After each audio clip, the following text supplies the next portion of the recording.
Graça e paz, irmãos. A leitura do texto dessa noite vai ser em Juízes capítulo 3, versos 2 até o verso 31. Leiamos. Tornaram então os filhos de Israel a fazer o que era mal perante o Senhor. Mas o Senhor deu poder a Eglon, rei dos Moabitas, contra Israel, porquanto fizeram o que era mal perante o Senhor. E ajuntou consigo os filhos de Amon e os amalequitas, e foi e feriu a Israel, e apoderaram-se da cidade das palmeiras. E os filhos de Israel serviram a Eglon, rei dos Moabitas, 18 anos.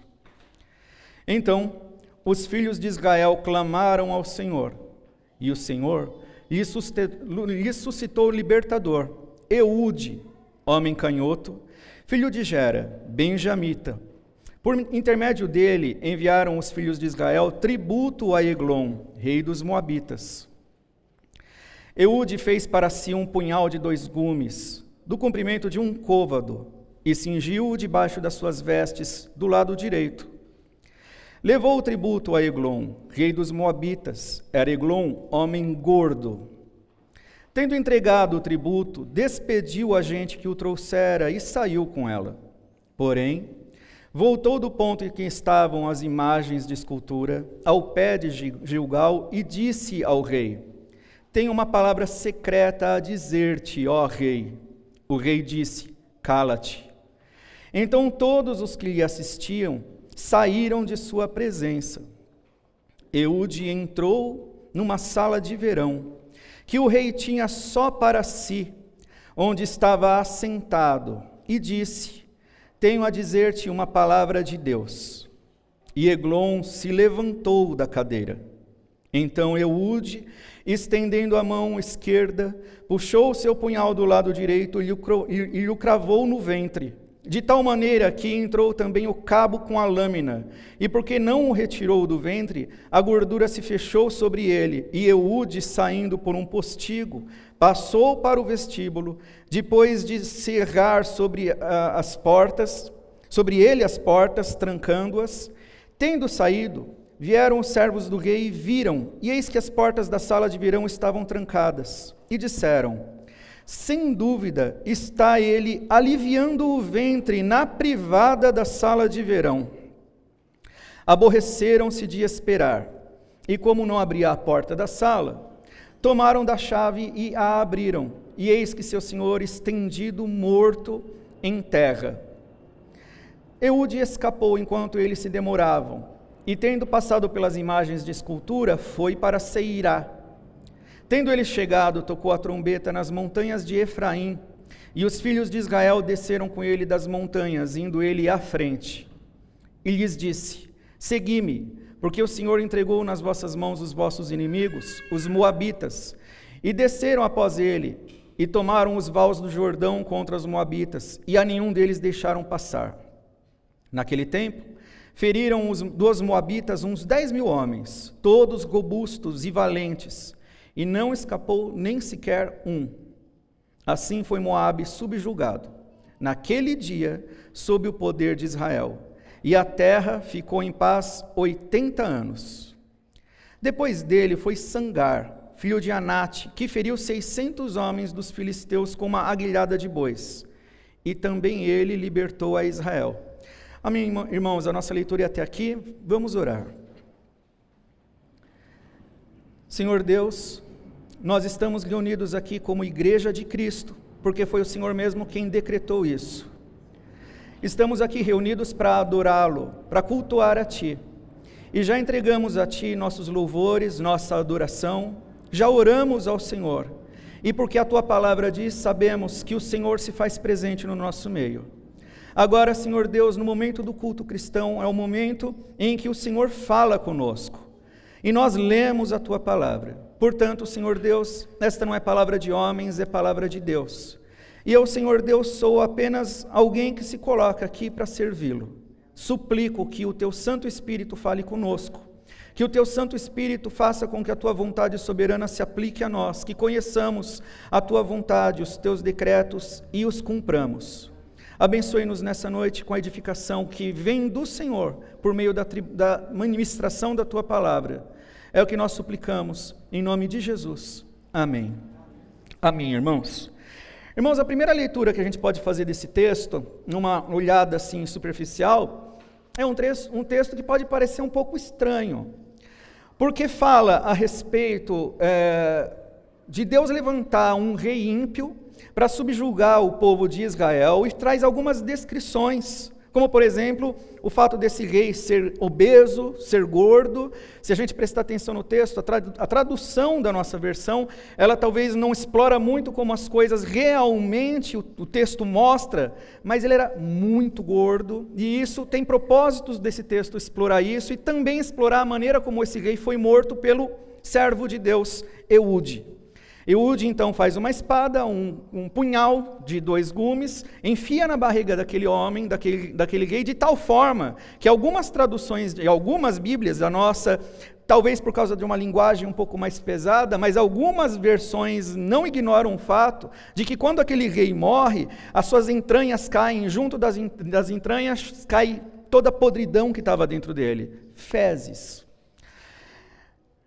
Por que a Bíblia traz um texto como esse? A primeira coisa que a gente precisa perguntar é, olhando lá para o comecinho dessa história, como pode o povo da aliança de Deus, um povo que foi formado por Deus a partir de um pacto que ele estabeleceu com Abraão, ser um povo tão reincidente em pecados e tão persistente na rebelião, a ponto de nesse momento, nesse texto aqui, descrever que Deus levantou um rei ímpio para punir o povo por causa dos seus pecados. É um povo que foi formado pelo próprio Deus. Como é possível? A gente olhando para textos da Bíblia, Abraão é pai dessa nação, Deus chamou Abraão, prometeu que daria a Abraão uma terra, faria dele uma nação, faria dele um pai de uma grande nação.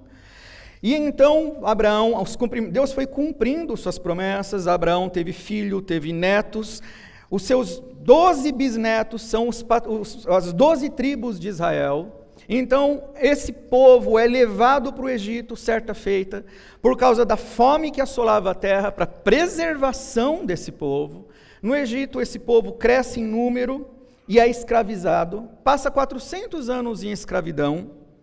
E então Deus, com mão forte, mão poderosa, livra Israel da escravidão do Egito, através de sinais, de prodígios, que o povo todo testemunhou, coisas que não são normais, a gente não vê todo dia, aliás, a gente não vê nunca, Deus interferindo nas leis da natureza, leis que Ele mesmo criou, estabeleceu. Ele mandou 10 pragas, abriu o mar vermelho, sustentou o povo no deserto, e o povo persistente no pecado. Como pode um povo que vê a glória de Deus, como pode um povo que testemunha a manifestação do seu poder, da sua vontade, que exige desse povo santificação, como pode um povo persistentemente, de uma forma tão teimosa, cai tanto em pecado?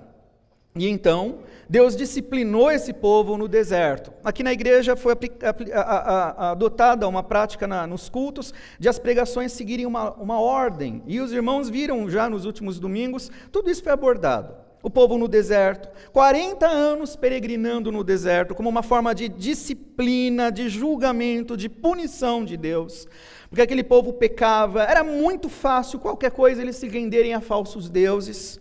Deus presente, coluna de fogo, maná caindo do céu, e mesmo assim eles tinham coragem de se prostituir diante de qualquer tipo de divindade que aparecesse pelo caminho. O tempo todo murmurando. A pergunta é, como pode? Como é possível? Então, passaram por esse julgamento de Deus no deserto, 40 anos, a fim de que toda aquela geração que pecou contra o Senhor, a geração que saiu do Egito, toda ela fosse renovada. Agora eram seus filhos que iam herdar a terra prometida. E chegou essa geração. Debaixo da liderança de Josué, sucessor de Moisés, finalmente o povo alcança a terra prometida, entra em Canaã. E aqui então esse texto de Juízes conta o que acontece quando o povo chega em Canaã. O que acontece com o povo? Peca. O povo conhece a lei, o povo tem toda uma história, sabe que é o povo da aliança, tem todos os decretos de Deus lhes foram dados, eles sabem o que é certo, sabem o que deve ser feito, mas o texto começa dizendo, como nós vimos lá no verso 12, tornaram de novo os filhos de Israel a fazer o que era mal perante o Senhor. De novo, mais uma vez, já na terra prometida, já naquela terra que eles sonharam muito tempo em alcançar, finalmente agora é uma nação em formação, as 12 tribos estão estabelecidas e o que eles fizeram? Tornaram a fazer o que era mal perante o Senhor. A pergunta aqui é como pode? Como isso é possível? Nós vemos ao longo da Bíblia, no Antigo Testamento, e não é só no Antigo não, nós vemos isso na igreja, uma tensão constante na história do povo de Deus entre o seu procedimento, o procedimento do povo, constantemente pecador e persistente no pecado, em contraste com a santidade de Deus que constantemente se mostra solícito, redime, salva, santifica. O tempo todo, o Senhor manifestando a sua misericórdia e a sua bondade. E persistentemente, como o povo age? Pecando. Bom, aqui no livro de Juízes, a gente vai trabalhar com essa pergunta: como pode isso acontecer? Tem uma ideia central ao longo do livro de Juízes, que é: os filhos de Israel fizeram o que era mal perante o Senhor. Isso acontece, está escrito em Juízes 3:7, 3:12, que nós lemos, 4:1. E agora nós vamos então analisar esse texto, para tentar entender como isso é possível e vamos analisar o texto. E existem algumas formas de análise de um texto bíblico. Uma das formas é uma análise acadêmica, né? Muitos estudiosos procuram encontrar verdades que possam ser cientificamente comprováveis num texto. Então vai buscar lá alguma coisa das línguas originais, ou da paleontologia, de ciências antigas. É uma boa forma, mas ela não resolve toda a questão. Vamos ver já por quê. Outra maneira, que é a mais comum dos crentes e das igrejas lerem os textos, é a leitura piedosa. Muitos de nós vimos para a igreja ou lemos a Bíblia com a seguinte expectativa: o que Deus tem para falar comigo hoje? É uma expectativa de querer que Deus nos abençoe com a leitura de algum texto. Nem sempre ela funciona. Porque a gente vai analisando esse texto, a gente vai perceber que nem sempre o que Deus tem a dizer, nem sempre o que Deus diz é bom. Para Eglon, o rei dos Moabitas, a palavra era de morte, era uma sentença. Nem sempre as nossas expectativas na leitura de um texto ou nos depararmos com um texto da palavra de Deus são correspondidas por Deus. Então nem sempre a leitura piedosa, ela é a melhor das leituras de um texto bíblico. Uma outra forma muito comum de lidar com textos bíblicos é aquela tentativa de extração de valores morais, de lições morais. Né? É assim, uma tentativa de decifrar o que é certo e o que é errado, para então nós absorvermos valores e procurarmos caminhar de acordo com o caminho certo. Esse texto também vai muito além disso, esse e outros textos. Uma outra forma é a forma alegórica, que é muito comum dos pentecostais. Então pega um texto e faz alegorias com o texto. Né? Então o mar vermelho são os problemas da sua vida que você vai enfrentar, o mar vai se abrir, você vai vencer suas dificuldades. Não é a melhor leitura, porque nem sempre nós vamos abrir o mar vermelho da nossa vida. Deus não vai abrir todos os mares vermelhos, não vai resolver todos os nossos problemas. Aliás, na maioria das vezes, nós vamos precisar enfrentar os nossos problemas, e a gente também vai ver isso aqui nesse texto, de uma forma que a gente não precisa, ou não é induzido a nós, que nós esperemos que coisas sobrenaturais aconteçam. Isso não aconteceu nesse relato. A gente já vai ver isso também. Outra forma de analisar um texto é ficar somente com o que exegetas olham e dizem a respeito. Por exemplo, os estudiosos olham para um texto como esse de Juízes, e a primeira coisa que eles procuram dizer para a gente é que Juízes, e esse texto, foi escrito com um propósito bastante específico, que é de exaltar, de corroborar, de endossar o reinado de Davi, do rei Davi. Quer dizer, o texto ele descreve um momento na história de Israel que antecede o momento do reinado, para dizer que sem um rei a situação daquela nação é uma situação caótica. Então tem versos ao longo de Juízes, por exemplo, Juízes 21, 25 e 17, 6, que a tônica é: naqueles dias não havia rei em Israel e cada um fazia o que achava certo. É fato. Sem uma liderança correta, bem estabelecida e reconhecida, o povo tende a cada um seguir seu próprio coração, seguir o seu próprio conselho. E aí acontece confusão em qualquer lugar, seja em Israel, num país, numa nação, numa cidade ou até mesmo numa igreja. É necessário que se saiba quem manda e reconhecer a autoridade de quem realmente tem a autoridade. No nosso caso, Cristo. Mas aqui eu quero propor aos irmãos uma leitura que é aquela que o nosso Senhor Jesus Cristo ensinava aos discípulos. É a leitura que o nosso Senhor Jesus Cristo fazia dos textos do Antigo Testamento. Ele lia qualquer texto do Antigo Testamento na seguinte perspectiva. E começando por Moisés e todos os profetas, explicava-lhes o que dele, de Jesus, se achava em todas as Escrituras. Isso está escrito em Lucas 24, 27. Então, nós, como cristãos, precisamos aprender a olhar para os textos das Escrituras como Cristo olhava.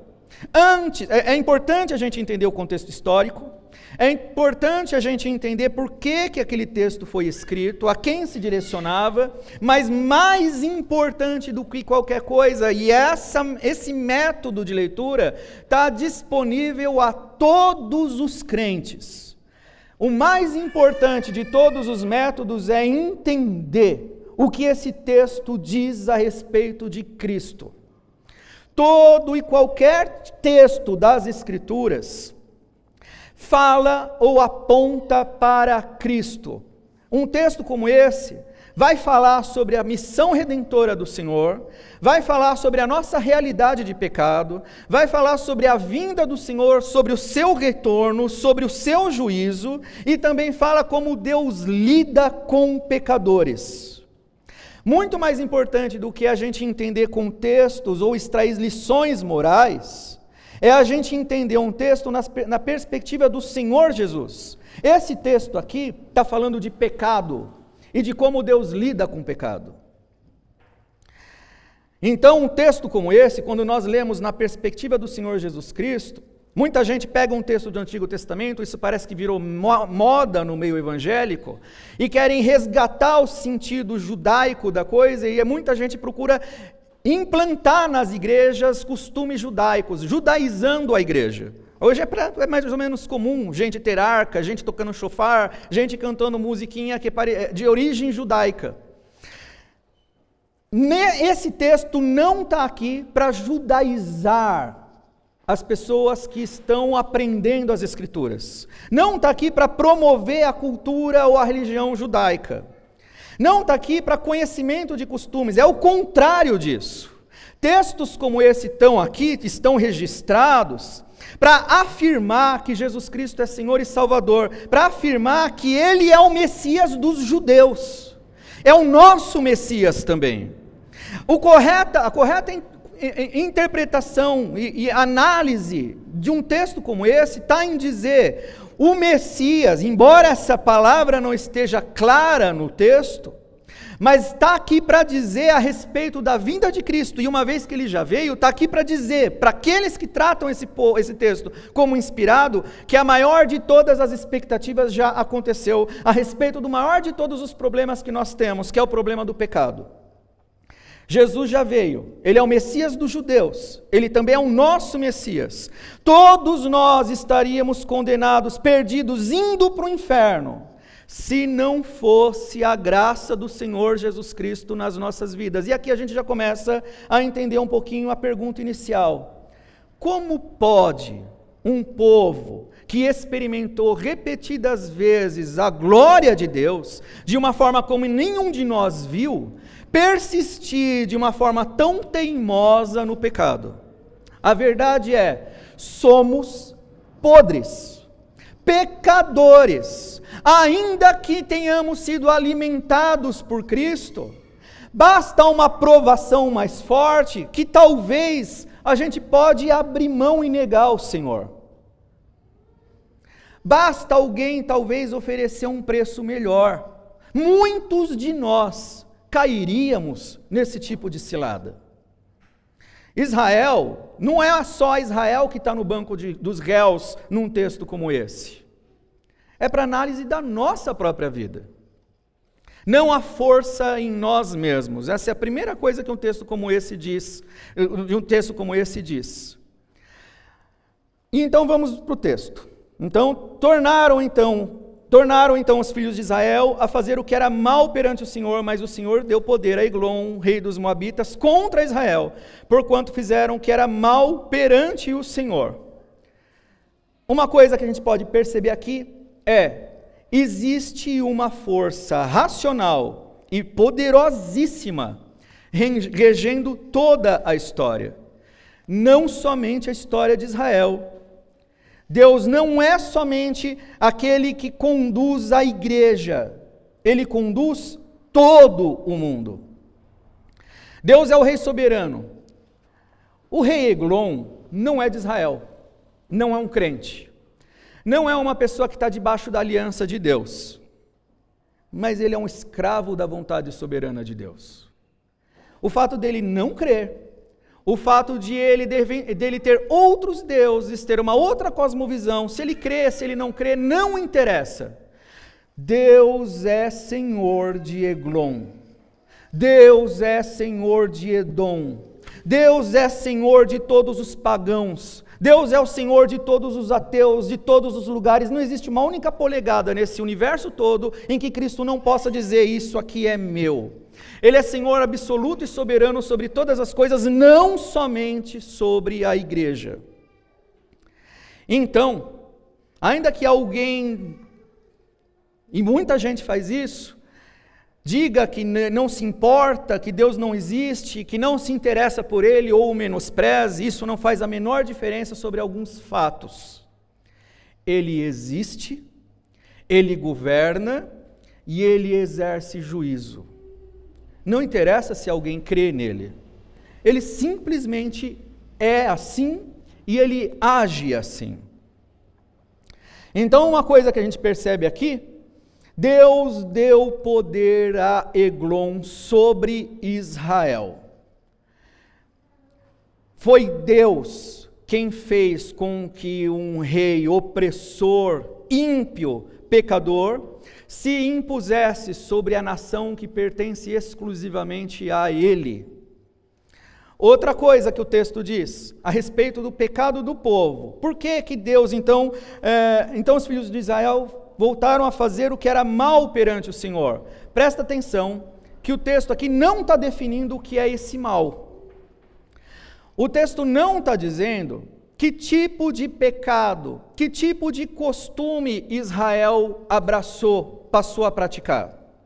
O que esse texto está enfatizando é, no conceito de Deus, no conceito dele que é santo, no conceito dele que é suficiente, elevadíssimo, no conceito dele, não no conceito dos homens, o povo de Israel fez o que era mal. E aqui tem uma coisa muito perigosa.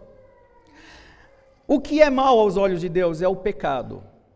O que define o pecado é a própria lei de Deus. Então aquele povo quebrou a lei de Deus. O texto não está dizendo o que eles fizeram, mas a gente pode extrair daqui diversas coisas. A primeira, Israel então está lá na região de Canaã e se estabeleceu.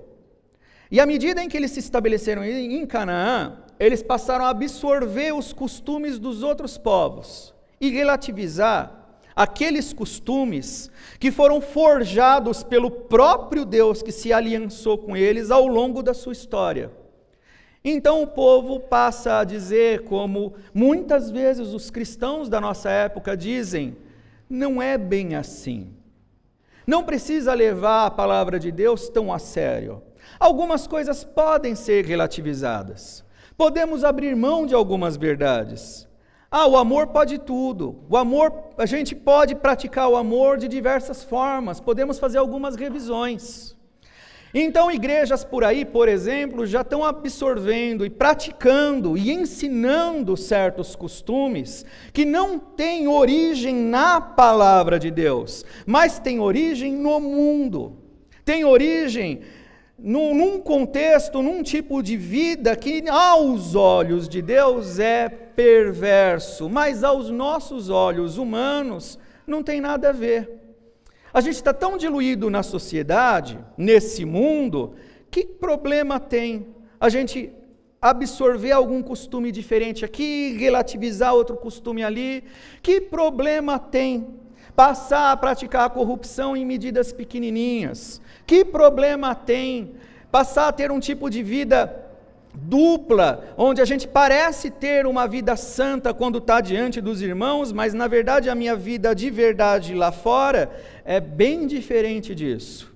Que problema tem igrejas que começam a contratar pessoas mundanas para fazer o trabalho da igreja, porque na verdade o que não pode parar é o espetáculo?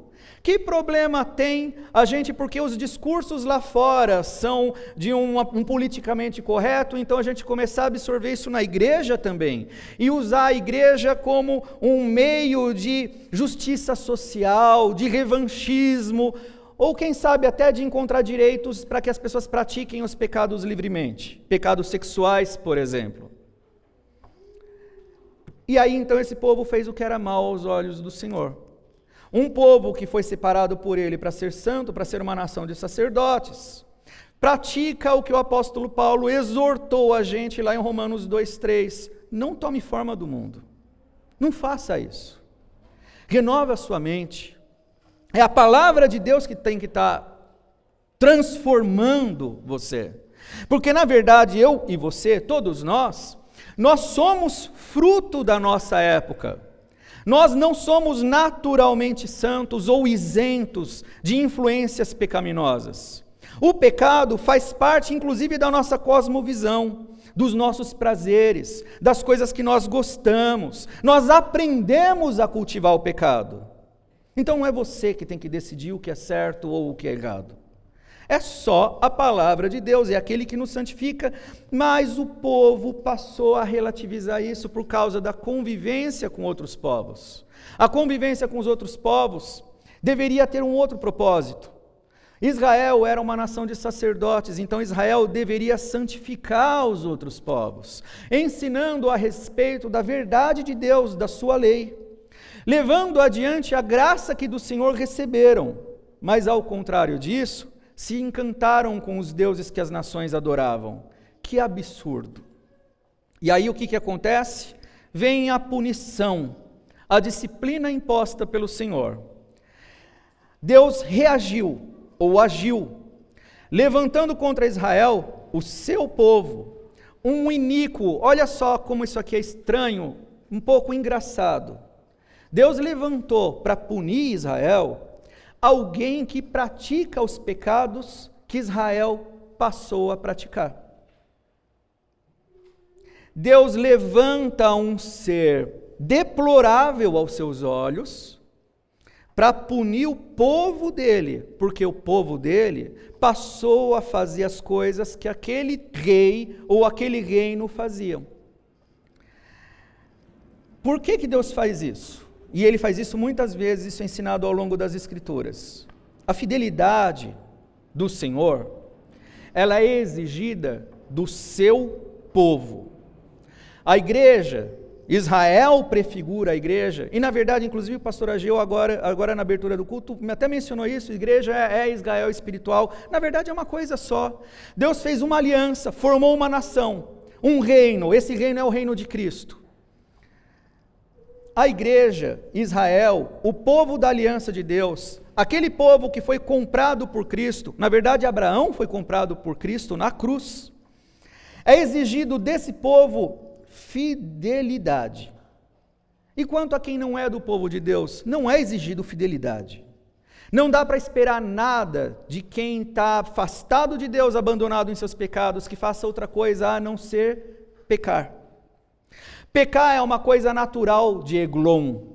Pecar é uma coisa natural só de quem não está ainda no Evangelho, de quem não está na aliança, de quem não está na igreja, de quem não conhece a Cristo. Tudo que essa gente pode fazer, tudo, respirar para eles é pecar. Para Deus, o respirar deles é uma ofensa. No caso de quem foi redimido, foi comprado por Cristo, está debaixo da aliança do Senhor, nós ainda que sejamos suscetíveis ao pecado, o decreto, a ordem de Deus é para a nossa santificação, e é exigido outra coisa da gente, a fidelidade. Aquilo que do Senhor recebemos deve ser por nós praticado. Então, Israel deveria agir de forma santa, Eglon não. O rei dos Edonitas não vai agir de forma santa. Ele vai praticar pecados. E aqui então Deus levanta Eglon para punir Israel. Tem alguns textos que falam a respeito do reino soberano do Senhor e o fato de Deus usar inclusive perversos muitas vezes e impérios perversos para atender aos seus preceitos, para cumprir com seus decretos. Salmo 99, por exemplo, o Senhor reina, tremam os povos. Ou então João 19:10, outro perverso, Pilatos, alguém que era muito culto, mas que era perverso, Jesus diante dele, sendo julgado, prestes a ser crucificado. Então Pilatos fala para Jesus, você não sabe que eu tenho poder para te crucificar ou para te soltar? Pilatos está usando de razoabilidade ali, mas ele é perverso. E então nosso Senhor Jesus Cristo responde, nenhum poder você teria contra mim, se de cima não te fosse dado. Ou então Provérbios 21:1, o Senhor inclina o coração do rei para onde ele quer. E a gente vê um exemplo claro disso, de Deus praticando isso, no Faraó, por exemplo. Deus endureceu o coração de Faraó para perseguir Israel. Então, irmãos, as autoridades constituídas, mesmo as péssimas autoridades, as perversas, aquelas que estão a serviço do pecado, estão nas mãos do Senhor. Ele é o Rei soberano. Não são esses homens presunçosos que acham que têm poder para fazer o que bem entendem. Se são homens perversos que estão no poder, se são homens perversos punindo Israel, se são homens perversos punindo a nossa geração, saiba, foi o Senhor quem estabeleceu. Acima deles, como inclusive o pastor Ageu orou, existe outro reinando, e ele não deixou de reinar, e ele não dorme, ele não perde nenhum momento da história, os detalhes de todas as coisas, e ele não vacila nos seus domínios. Então Deus suscita tiranos, ímpios, muitas vezes, e aqui então começa a demolir muitas das nossas expectativas quando a gente lê algum texto bíblico. Muitas vezes Deus levanta perversos para impor sofrimento ao seu povo. Muitas vezes Deus levanta esse tipo de tirano para aplicar disciplina e juízo ao seu povo. É o que aconteceu aqui com Eglon em Israel. Foram 18 anos. Eglon foi levantado, não foi pela força do seu braço. Eglon olhava para si e se considerava alguém muito capaz, muito forte, muito cheio de glórias, e a gente vai ver no texto elementos que apontam para isso. Coitado de Eglon, ele só está enganado a seu próprio respeito. Quem colocou ele para dominar Israel e para ser a senhorar daquela cidade, a cidade das palmeiras, que é a cidade da tribo de Benjamim, foi o Senhor de Benjamim, foi o Senhor de Israel. Foi o Senhor que colocou Eglon para oprimir o povo, mais uma vez, agora durante 18 anos. Aconteceu no Egito, aconteceu agora de novo, numa escala menor, mas vai acontecer muitas vezes ao longo da Bíblia, e vai acontecer muitas vezes e tem acontecido ao longo da história do povo da aliança de Deus. Por que que Deus faz isso? Romanos 1 vai explicar isso. Deus permite que as pessoas, muitas vezes do povo de Deus, se embriaguem com os pecados com os quais nós estamos namorando. Então nós nos aproximamos de alguns pecados, como se não tivesse problema nenhum. E aí Deus permite que esses pecados que nós achamos que não vai ter consequência na nossa vida, Deus permite que isso então se assenhore das nossas vidas, a ponto de acontecer conosco ou com o povo de Israel, como aconteceu, que sofram um dano, e às vezes um dano terrível, por conta de calamidades às vezes, para que essas pessoas, deparando-se com as suas misérias, possam se arrepender. Vocês querem pecados? Vocês vão ter pecados. É o que ensina Romanos 1, um texto bastante conhecido a respeito da depravação total, né? Romanos 1, eu vou ler 24 e 25.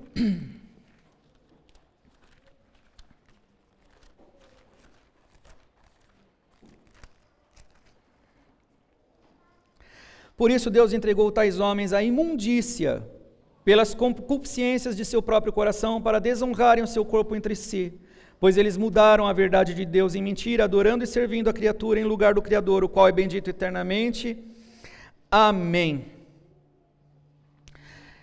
Então,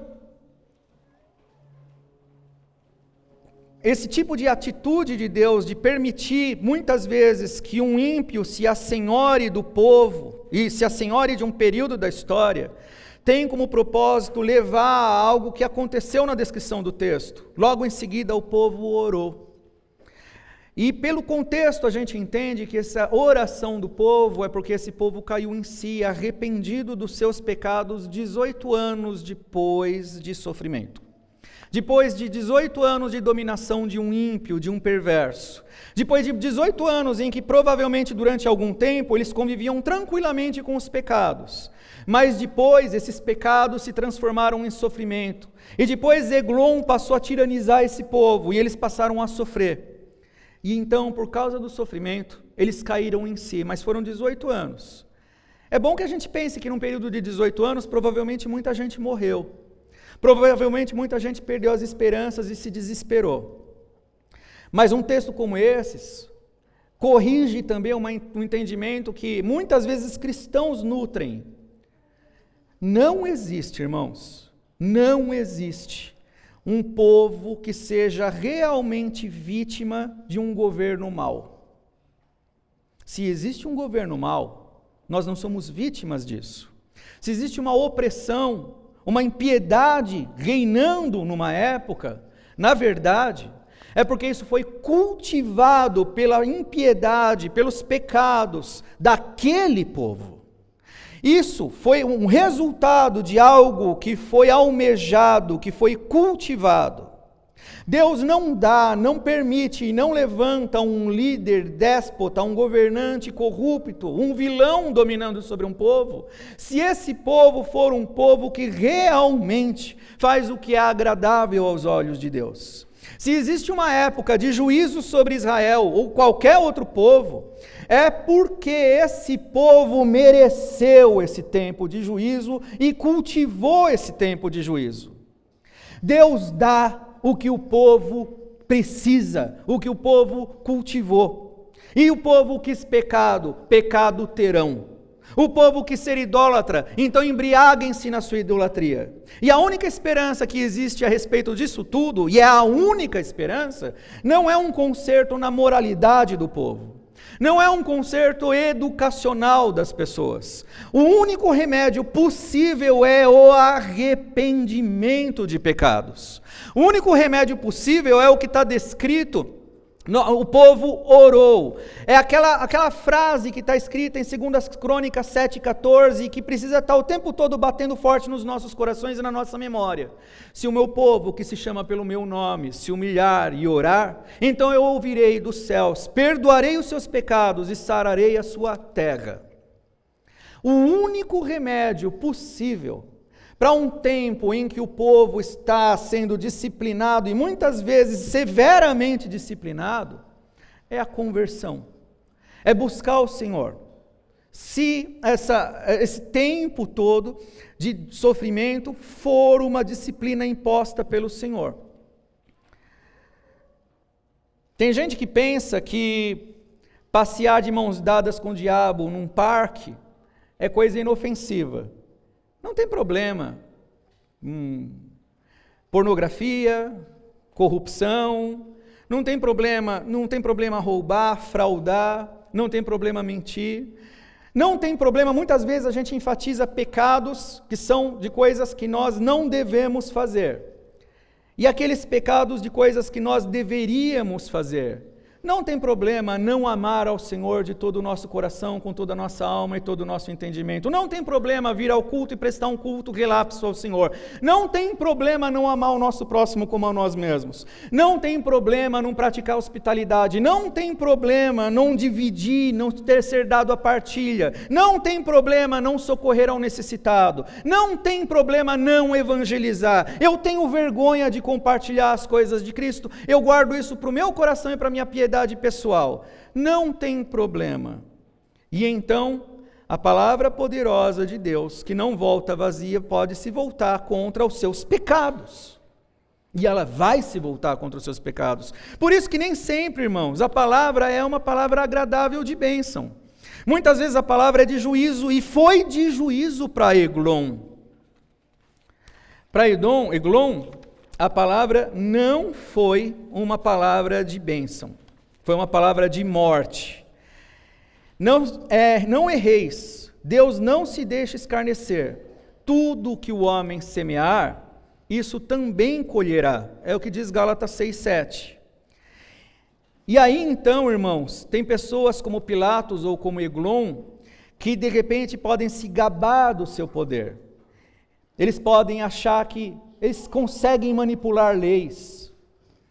Eles podem zombar de Deus e nada acontece. Eles podem jogar com a vida das pessoas. Eles não ligam com as consequências de pecado. Roubam, mentem, fraudam, como se isso não tivesse nenhum tipo de consequência. E riem, porque nesse mundo eles ajuntam impérios, riqueza, glória humana. São pobres coitados. Ai desses governantes que hoje estão no Brasil.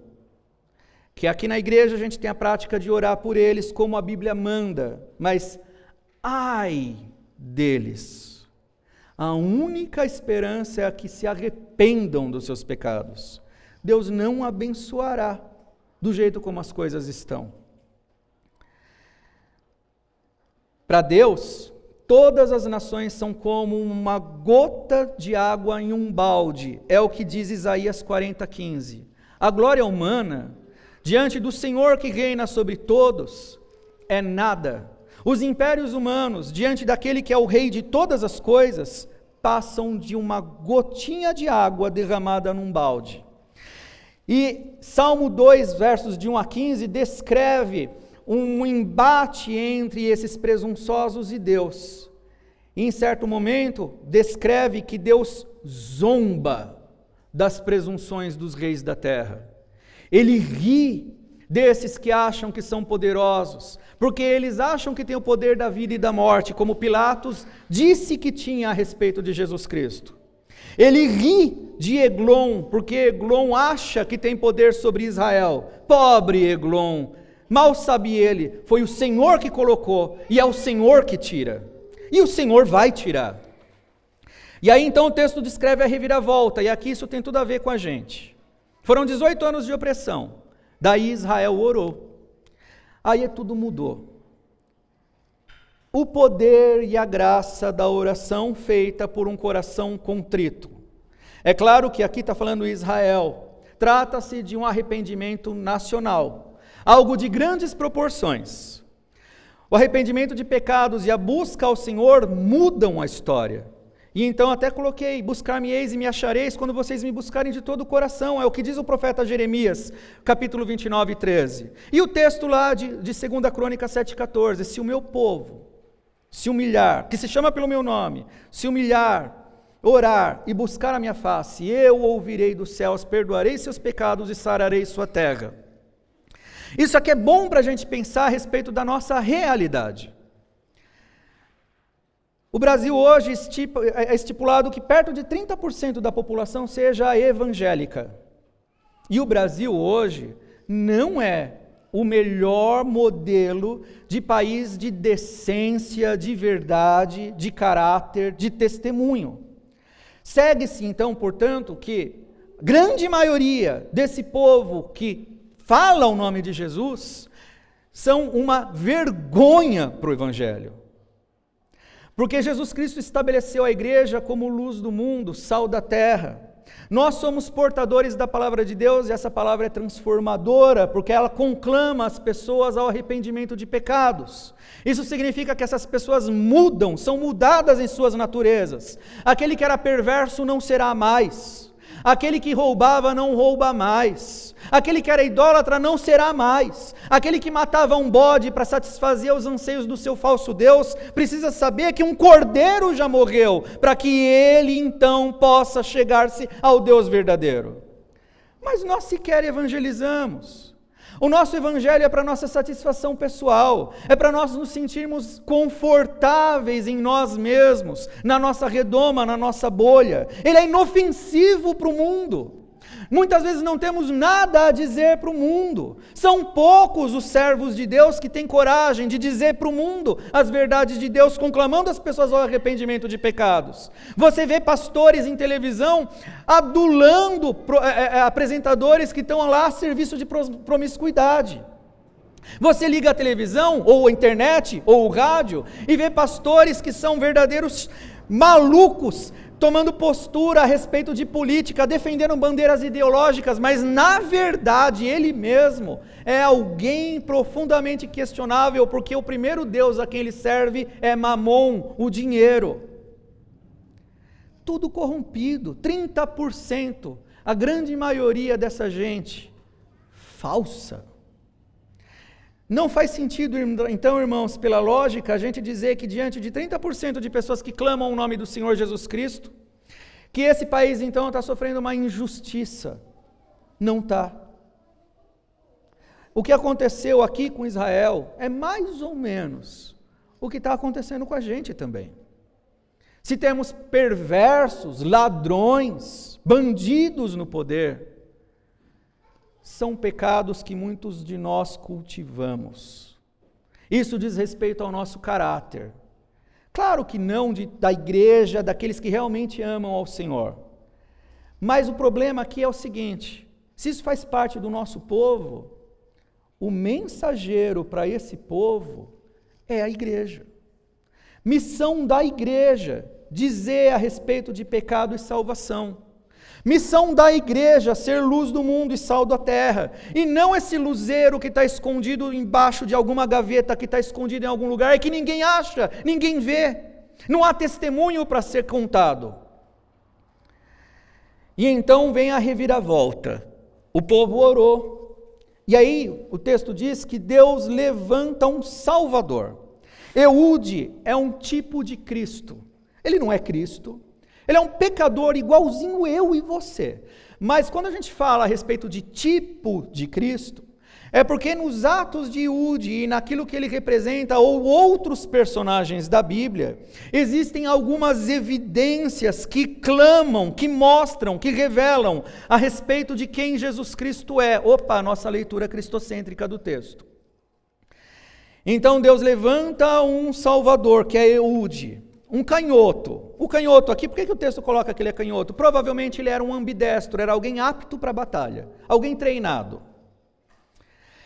Então as pessoas junto de Eude armam uma estratégia, ir pagar um tributo a Eglon. Você vai lá pagar um tributo, porque nós somos povo vassalo, Eglon nos dominou, e todo povo vassalo precisa pagar tributo ao seu rei. Esse é o nosso dever, vamos pagar o tributo, mas você vai lá pagar o tributo com segundas intenções. Você vai levar uma espada de 2 gumes, um punhal. Opa, olha uma evidência aqui da palavra de Deus. O texto também vai trabalhar isso. e você vai entrar lá diante de Eglon, o teu propósito é matar aquele rei. Eglon é então um personagem que entra na presença do rei. Eude é um personagem de Israel, da tribo de Benjamim, daquela cidade que está dominada por Eglon, que vai até o rei com um propósito muito claro. Ele vai matar o rei. Perceba aqui, irmãos, que existe uma estratégia de trabalho dentro da normalidade. Não aconteceu nenhum sinal, nenhum prodígio, nenhuma maravilha, nenhum milagre. Nenhum mar se abriu, não aconteceu nada estrondoso, não caíram relâmpagos.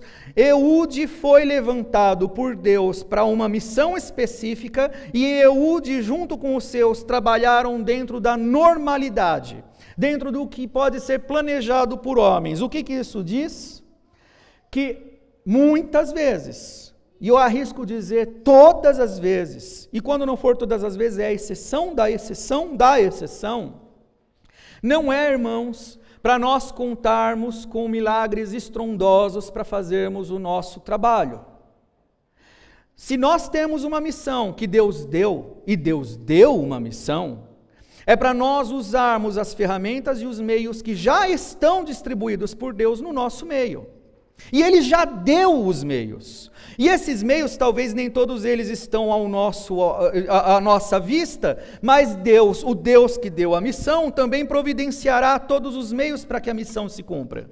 Se nós temos que pregar o Evangelho para o país, para o mundo, exigindo que as pessoas se arrependam dos seus pecados, e nós olhamos para nós mesmos e dizemos: ai de mim, quem sou eu?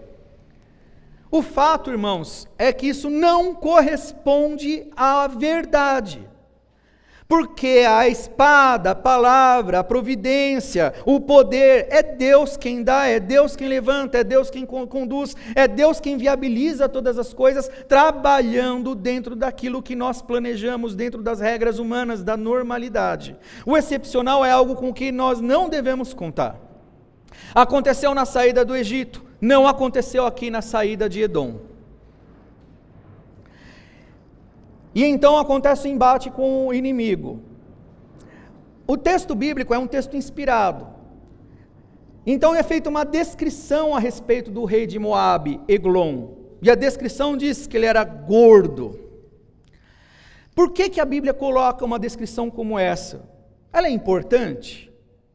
Alguém é baixinho, alguém é gordo, alguém é loiro, alguém é caolho. Nesse caso é importante, porque é muito complicado no texto, na época em que os textos da Bíblia foram escritos no Antigo Testamento, a disponibilidade de material para escrever era caro, era restrito, era para ser perito em escrita. Então o fato de ter um registro de algo desse tipo é porque isso tem uma relevância. E considerando que o texto foi escrito por alguém inspirado, o que a gente pode extrair disso? A primeira coisa, estamos situados aqui nesse texto na Era do Bronze. A Era do Bronze é um tempo em que as pessoas tinham intensa atividade física. Não era fácil fazer, qualquer coisa que a gente faça era difícil, exigia esforço.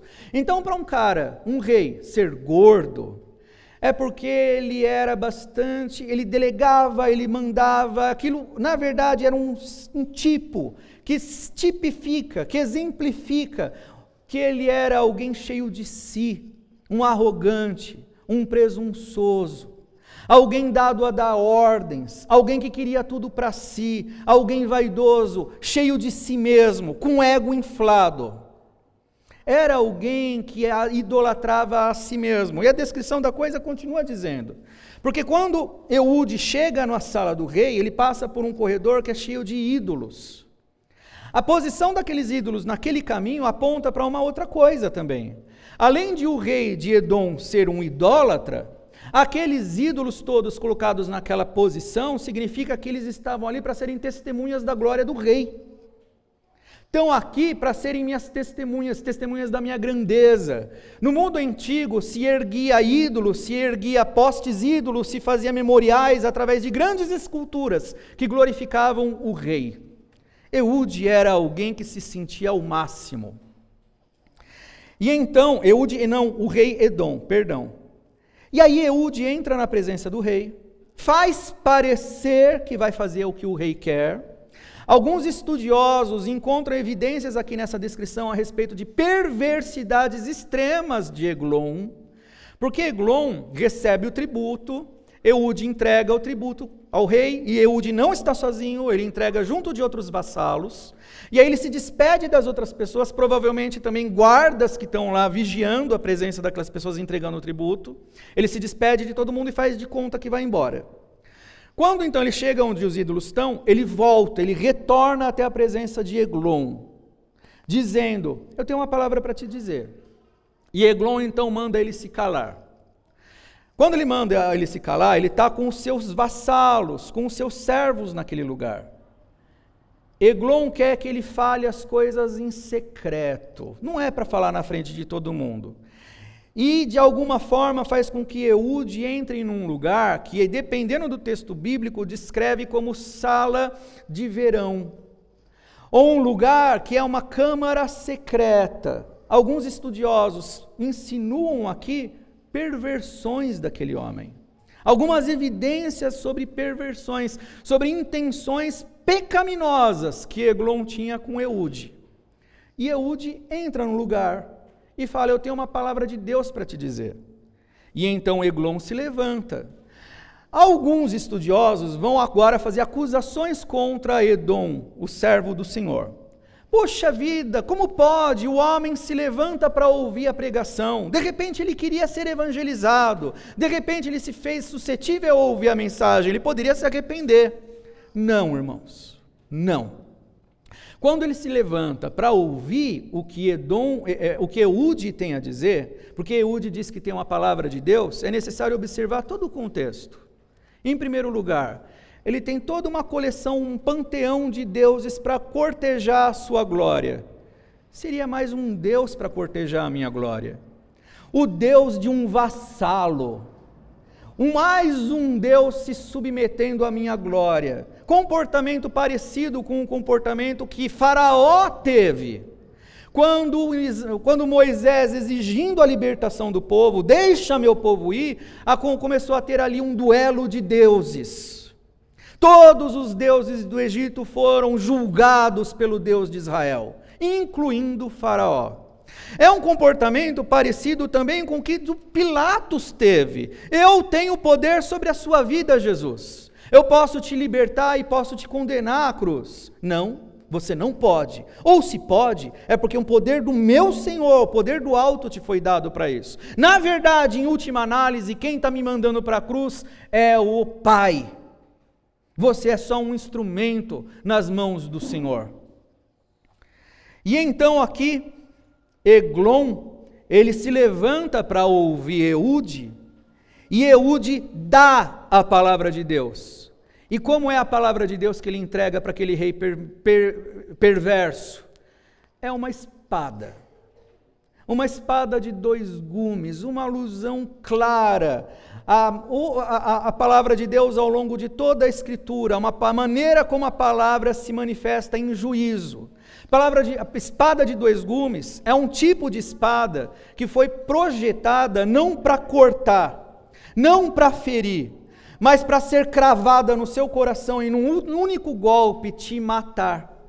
Ela foi feita para, num único golpe, acabar com a vida do adversário. E então, quando o rei de Edom se levanta para ouvir a palavra, ele recebe a palavra, e para Eglon, essa palavra é de juízo. Muitas vezes, meus irmãos, a palavra que Deus tem a dizer, para diversas situações, é de juízo. Não é uma palavra para acalentar corações que desejam ouvir coisas boas. Muitas vezes a palavra a ser dita é exatamente para fazer com que aquele coração pare de bater. E assim foi com Eglon. Naquele dia a palavra foi de juízo. E o texto descreve o que acontece, e a descrição do texto ela é cruenta e chega a ser até meio nojenta. Porque Eglon é um homem gordo, e na nossa tradução aqui, alguns detalhezinhos foram omitidos justamente porque é meio nojento. Mas dependendo da tradução, quando aquele homem recebe aquela facada, aquela espadada, punhalada no seu ventre, a descrição é de que ele é um homem muito gordo. E é bizarro, porque Eude enfia a espada a ponto de a espada ficar completamente encravada dentro daquele corpo. E Eude não tira a espada. A gordura fecha com a cabo e tudo. E daquele ferimento começa a jorrar as vísceras e os excrementos daquele homem. O que isso mostra, irmãos?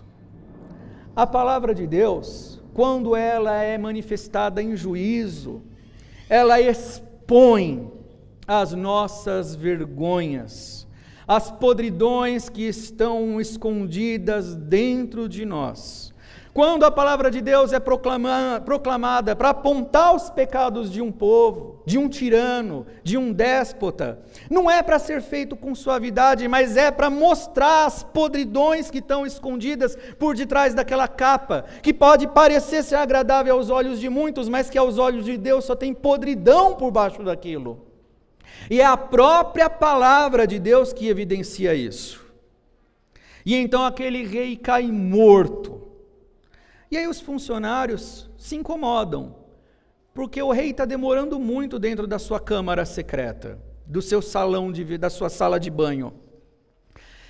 E então, enquanto eles estão lá esperando, Eude, de uma forma dissimulada, consegue fugir.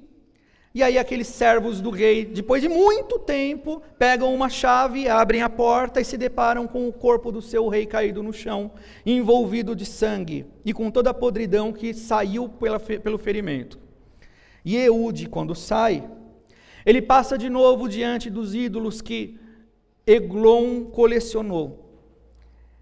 E o mais interessante, o texto não diz a respeito da interação entre Eude e os ídolos, mas a gente pode perceber em comparação com o Salmo 115. Eles têm boca, mas não falam, têm olhos, mas não veem. Toda a glória de Eglon, rei de Moabe, é inútil diante da ação de Deus. Seus ídolos não podem fazer nada.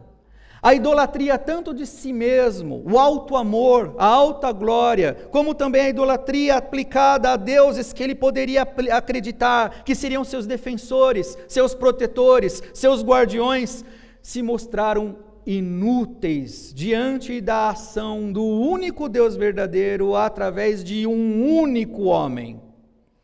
E aí Eude sai dali, diante daqueles deuses fajutos e falhos, se dirige até onde o seu povo estava em tocaia, toca a corneta, conclamando aquele povo, aqueles seus irmãos, a peleja, e naquela noite eles matam 10.000 moabitas. Quando Eude sozinho mata o rei, aquilo desbaratina, deixa todo Moabe perdido, desnorteado, mas Israel fica cheio de convicção, porque o Senhor estava pelejando com eles, e sabendo que o Senhor estava pelejando com eles, movidos por essa fé, eles puderam perseguir seus inimigos, alcançarem seus inimigos, vencerem seus inimigos. Numa alusão clara, irmãos, sobre evangelização, sobre a missão da igreja, de ir até as portas do inferno. Essa é a descrição verdadeira que Jesus Cristo dá. Não é o inferno batendo nas portas da igreja e a igreja então tentando se proteger, é exatamente o contrário. Nós, movidos pelas certezas da glória de Jesus Cristo, da sua vitória, porque aqui Eude é um tipo de Cristo. Cristo entrou na presença dos reinos dos seus adversários. Um reino parasitário, que acreditava ser o dono da situação, cheio de si, reino satânico do pecado. E num único golpe certeiro, feriu Satanás de forma mortal, esmagando a sua cabeça, vencendo definitivamente o império das trevas. Jesus Cristo veio nesse mundo como o Rei dos Reis e Senhor dos Senhores, como um servo sofredor. Um único homem venceu toda a hoste infernal e toda a força do pecado. E através de Jesus Cristo, então, como aqueles irmãos de Eude, nós também podemos ser movidos por alegria e coragem, para saber que da mesma forma como Jesus Cristo venceu, nós também venceremos. E movidos por esse tipo de convicção, não ficarmos mais na espreita, escondidos nas colinas, mas pelo contrário, irmos até os nossos inimigos, mesmo sabendo que muitas vezes eles parecem ser mais fortes do que nós. E os inimigos aqui, a Bíblia sempre vai trabalhar isso conosco, a nossa luta é espiritual, nossas armas são a mesma palavra usada por Eude, a palavra de duas lâminas, o Evangelho, que faz a separação de juntas e medulas, que entra fundo no coração das pessoas, que as acusa dos seus pecados, que promove arrependimento de pecados, mas que também faz com que muitos pecadores sejam movidos por ódio, porque nós estamos tocando nas feridas e expondo as suas entranhas podres. Estamos mostrando que eles erram e ofendem ao Senhor, ofendem a si mesmos, eles degeneram a criação, eles degeneram a si mesmos. Alguns se arrependem, outros responderão de uma forma agressiva, exatamente como o Senhor Jesus Cristo ensinou. Ser perseguido por causa da justiça nos faz bem-aventurados. E aí, para terminar, no último verso dessa passagem, tem então o relato sobre Sangar, o terceiro juiz de Israel. 2 versos a respeito dele. Depois disso, é o que o texto diz, então Sangar pegou uma vara que tem uma ponta metálica, e com aquela vara, com uma ponta metálica, ele lutou contra os filisteus, ele sozinho feriu 600 homens. O que isso tem a ver com a história de Eude? Tem a ver o seguinte, irmãos, ainda que num tempo a gente pareça estar bastante tomado por um tipo de desilusão em que o pecado e a permissividade tomaram conta, sempre existem os remanescentes fiéis. Sempre existe o povo trabalhando por Cristo e lutando por Ele. Muitas vezes de um lado da nação e o outro está do outro lado da nação. Um lutando contra Moabe, o outro contra os filisteus. Elias uma vez pensou que estava sozinho, nunca esteve sozinho. Talvez, muitas vezes a gente possa ser movido a pensar que a nossa luta, o nosso testemunho é desanimador diante de tanta perversidade acontecendo por aí. E um texto como esse vem nos dizer que não. O Senhor continua e continuará agindo através dos seus servos, ainda que eles sejam poucos. E essa ação do Senhor nos seus servos, sempre, meus irmãos, vai alcançar os objetivos daquilo que Deus decretou. Muitas vezes em juízo, outras vezes em salvação, mas o fato é que sempre existirá o remanescente fiel, ainda que 30% dos evangélicos não prestem, sempre haverão aqueles que verdadeiramente amam a Jesus Cristo. Então, irmãos, essa passagem aqui é para a gente refletir sobre uma realidade muito maior do que o que nosso coração anseia sobre segurança pessoal, bem-estar. Não, irmãos. Deus está regendo toda a terra. Os corruptos que estão no poder prestarão contas ao Senhor, mas se eles estão no poder, foi Deus quem os colocou lá. Deus coloca e Deus tira. E se Deus colocou, é porque esse povo é um povo doente de corrupção, é um povo doente de pecado, é um povo culpado dos seus pecados. E o único remédio possível para essa situação calamitosa é a pregação que conclama as pessoas ao arrependimento de pecados. Não adianta dizer, Deus te abençoe. O contexto aqui é dizer, arrependa-se. Você vai prestar contas ao Senhor. E no dia que o Senhor for prestar contas com você, ai de você. Pode ser que isso seja para a sua morte, para a sua destruição. Mas se você se arrepender e buscar o Senhor arrependido, então Deus perdoará os seus pecados, vai te curar, sarar a sua terra, mudar a sua história. Então essa é a história, irmãos. Essa é a mensagem que eu aprendi estudando esse texto. E espero mesmo que todos, eu sei que demorou um pouco mais do que eu esperado, mas que todos nós sejamos edificados, abençoados e encaremos a nossa missão com responsabilidade. Que Deus nos abençoe. Amém.